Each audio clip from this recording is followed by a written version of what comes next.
Matanda na ayun ko. Ampalaya. Sa aming veranda. Only like this. Nakapagtanim po ako sa aming veranda. Tapos may tanim tomato na ako. Lapit ng bulaklak. Nakapagtanim po ako sa aking paso lang. Paso lang po yan. Yan po ay cucumber. Pinatanda ko.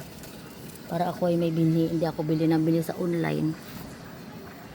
Yan po. Ang ampalaya ko. Laki-laki na. Bali tatlo siya. Pero pa siyang maliliit. Kasi nagkasakit siya eh. Kaya yan lumiit. Pero okay lang po. May panginabang na po. Ayan po. Ampalaya ko. Yan po yung uwi ko na malaki. Matanda na siya. Yun po ang susunod po. Ito ay may beans po dito. Yan tinanim ng anak ko sa school niya. Galing sa school. Ito po may bunga na.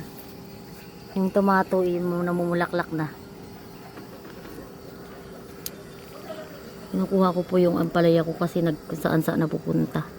Baka po masira ang aming ano, ayan, may screen ng bintana.